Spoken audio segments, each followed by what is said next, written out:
Okay, so you may have heard about Pinterest and have only used it for personal, saving recipes, home decor ideas, etc.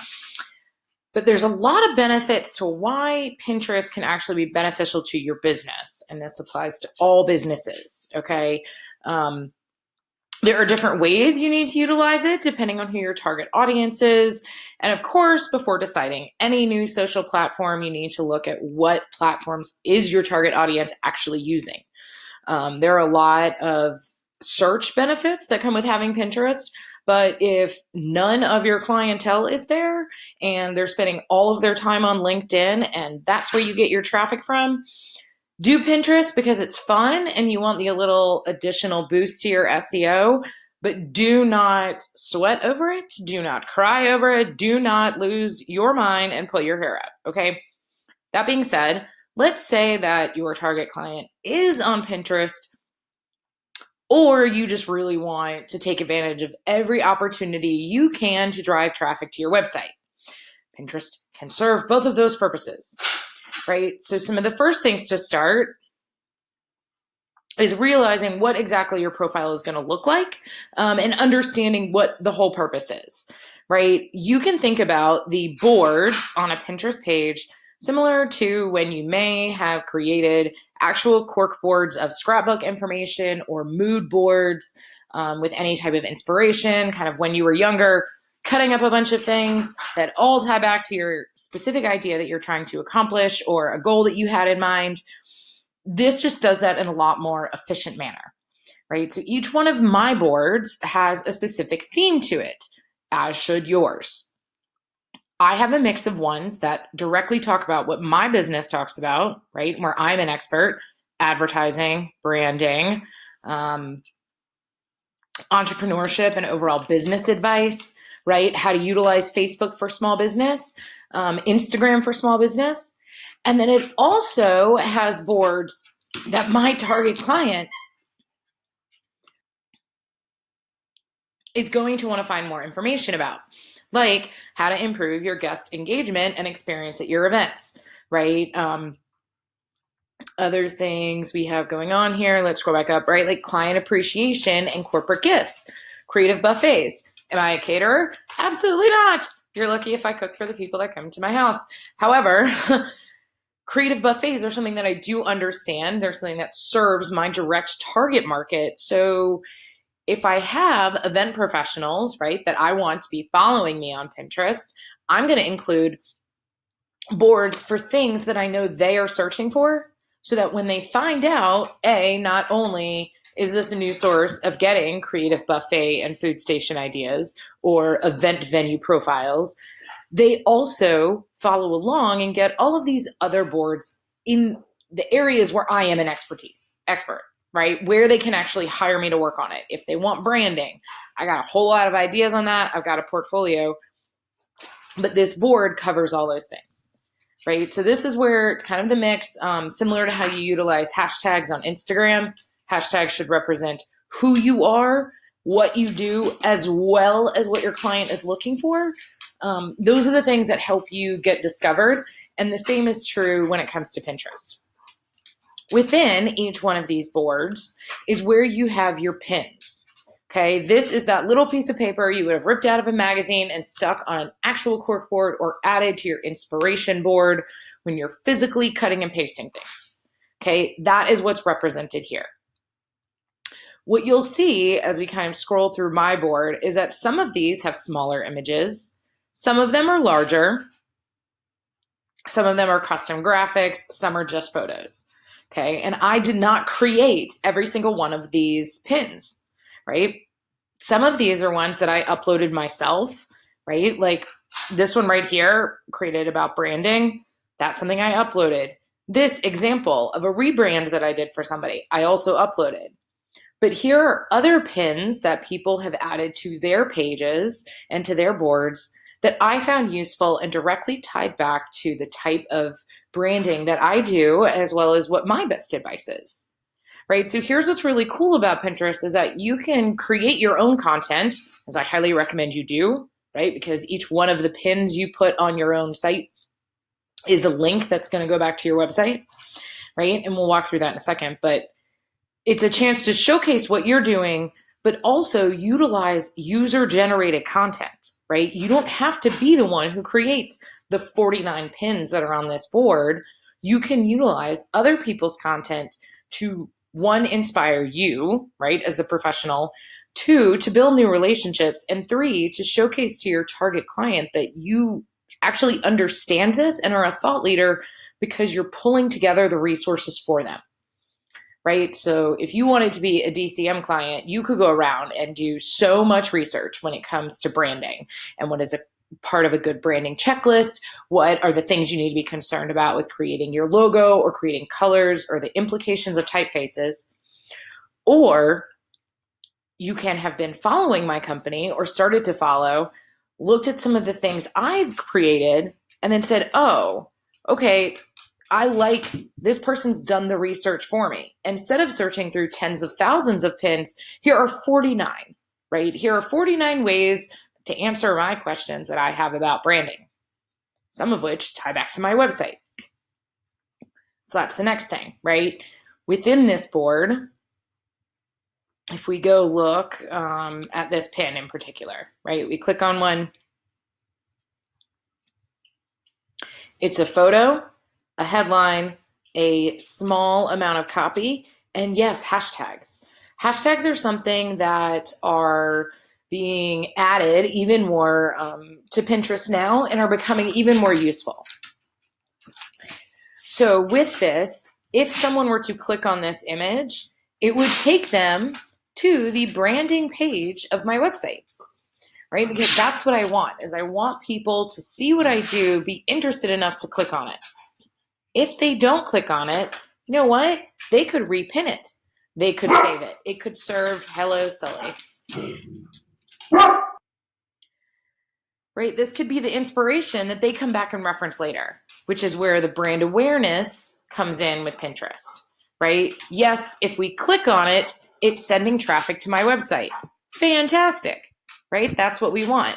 The more traffic you can send to your website, that's where you start to get increases in where you rank in search. Okay, so that's one of the SEO tie-ins for this. The other one is simply getting more people to see the work, right? When people are looking for brand inspiration or branding agency, I want them to see this. And you know what's been really nice? These impressions right here actually show how many people have seen it. So granted, this was a terrible example for a video because no one's actually saved this pin. This is the cover image for my board. I don't need them to save it. What I needed is for people to see it, right? And those hashtags combined with these impression stats tell me people have seen it, right? This pin has served its purpose, okay? If people click on it, fantastic bonus. But that's not what it was there to serve. Right? What I wanted is to make sure, and this is something you should do when you're creating a board, is you want your cover images here to be consistent, right? Because this is just, it's a much cleaner design when someone looks at all of your boards to see that there's a consistent image on the left and then all the other pins, right? If you don't have that, and this is going to automatically then just create the cover image is going to be whatever your most recent pin is that you've added, right? And it's just going to make this look a little bit more chaotic across the board. Chaos is wonderful at certain times in life, but not in this case, okay? So how do we actually go about creating a pin, right? You'll see here, this one is an image because I didn't want to do a custom image specifically for Pinterest. These taller images are ones that have been formatted to fit the Pinterest size. And that's something you can do in Canva or in any other kind of graphic design program. There is already a Pinterest template that will give you the dimensions that you need, and you can just upload your photo or create your custom graphic, okay? I didn't feel like doing that with this time, and as a result, the links are still there. If someone clicks on this, right, they're still going to see an image over here. They're still going to see the little description and details that I've put here. But on the larger board itself, you're going to be able to notice that this image is smaller. These are not things that I sweat about. Honestly, I just don't care. I want the content there. As long as the content is there and it has an image and it's engaging, that is what matters. So let's talk about adding a new pin. Plus sign. Wonderful thing. They make this super simple.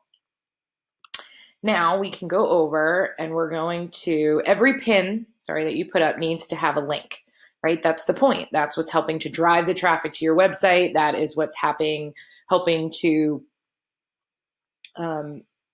give them that additional resource, right? Instagram is all about a beautiful picture. Pinterest is like, well, yeah, we want the picture to be pretty, but we also want to use this to drive traffic somewhere, to give them a teaser of more information, right? Because when someone looks at the pin, there really is not a whole lot to it, right? It's just an image, a title, a little bit of intro copy, which is going to get cut off, and then the link where we want them to go. So I'm going to copy this link because this is what I want to showcase. And I'm going to put this here as my destination, right? You'll notice down here, I can also choose to publish this later, right? Let's say I have a lot of time right now, but I don't want these to actually go live until 9 o'clock tonight because that's when my audience has time to sit down, actually look through Pinterest. I want this to pop up for them then. I can set the time to be exactly like that. 9 o'clock tonight. Now, what is the title? You'll see right here, this notification popped up that said the first 40 characters are what are actually going to show up in your feed. Okay, so you want this to be pithy, but effective, right? So what is it that I want people to take away? This happens to be a very search-friendly phrase, which is why I titled that blog that way, because I'd done some keyword research beforehand, right? That's going to be very helpful. Then short description, what is it that this is about? Sometimes you can just go directly to the intro if it's your blog, right? And pull something right there. Other times you may have to create something from scratch, right? Here is going to be top recommendations for books for entrepreneurs, solopreneurs, aspiring business owners, and anyone who wants to feel more prepared and purposeful in their approach to business. Boom. Sometimes I love my own words. There we go. So they're only going to see the first 50 characters, which is probably going to cut it off right about here. But that's fine, because as soon as they click on the pin, they're going to actually end up seeing the rest of this. Then let's add some hashtags. And we're going to do business, books, entrepreneurship, business tips, solopreneurs. If you spell it correctly, it's more effective. There we go. Now, I can go create a custom graphic. For the sake of this tutorial, I'm not going to, because again, it takes a lot of extra work. And it will make for an absolutely beautiful opportunity. And it will make the pin look fantastic. That's just not the part of my strategy that really matters. Okay? Here we go, add the photo. You'll see it goes up there. If I need to edit this, I can actually shift it right in here. So this is just going to crop the photo to actually fit more of that Pinterest guideline. And cuts off the side of the book. But if you want something a little bit easier, that's a tool that you can utilize, right? Okay. And then I need to choose what board I want it to appear on, right? So I have a lot of different boards that this can end up going on. It fits for the entrepreneurship and business tips, right? So I hit publish. Because I chose, right, a later date, see, this is going to show me the image and it's telling me it's publishing later. I can then go view any of the scheduled pins that I have, right? You can also say, I want this fits in multiple different categories or in multiple different boards that you have. Use a different image each time and pin the exact same link and the same descriptor copy onto different boards. Because not everybody is going to look at every one of your boards, okay? But again, you can see it's really simple to try and create pins at the very least, right? Absolute very least. Every time you write a new blog or you add a new service to your website, you should go ahead and create a pin for it, okay?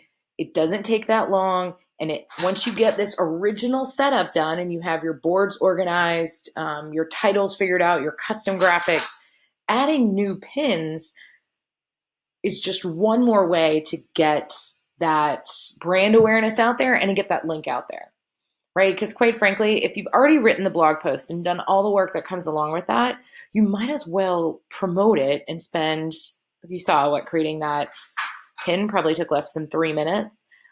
Spend as much, utilizing, as much as resources as you can, right? You want to utilize all the resources that you can to get your work out there. And this is one more of them. Now, there are so many other ways I could go into explaining how this is actually search, right? I'll do a quick high level right now as far as how to choose your titles. You'll see this search bar here, literally, this search bar serves just like Google, right? So if I'm trying to figure out what is somebody actually looking for, what should I use as the title for my pin, this is a great way to do that. So let's type in business. Here are the most recent things that have popped up that people are searching for in business. I type in business books. Here we go, business books worth reading, business books entrepreneur, right? So every one of these tells you what people are utilizing at that time, right? And what you want is to create titles that are search friendly. If you hadn't done the keyword research before with the blog, this is a great way to do it on Pinterest. And it will help you get some additional reach. It also is a great way that you utilize that to find new pins that you think will be beneficial for your board, right? See what other people have created and like, ooh, books every girl boss needs to read. I really kind of hate that term, so I'm not going to pin it, right? You do not hear me talking about girl bosses, like, just no. So that's not really a fit. This one is a little bit closer, right? I've actually read a couple of these books and I do subscribe to some of the thoughts that are in there. So I'm going to sit there and you'll see after I hover over it, I'm going to choose which board I want it to go on. Boom. That is how something is repinned. What's also interesting about Pinterest is that that person who posted this is now going to get a notification that says, I repinned their pin. Okay, and somewhere along here in my old notifications, I see when somebody starts following me, right? And it shows when somebody had saved my pin, right? These are all really awesome things that give you an indication of what people are looking for and what they're coming to you for, right? So that you can kind of tailor your content to fit that. Or you can take a step back and be like, actually, I am attracting very much the wrong audience. That is not who I want looking at this. I need to tweak my strategy. That's kind of a high level of how to get started with Pinterest, why you should care about it from an SEO and branding perspective. Let me know if you found this video useful, of course, and I will continue to go into either further depth because let's be real, this is a rabbit hole of information and it could become a full-time job. It is a full-time job for some people, which is fine. But as an entrepreneur, as a business owner, as a marketing specialist, it does not need to be your full-time job in order to get some additional boosts and benefits out of just a little bit of time invested each week.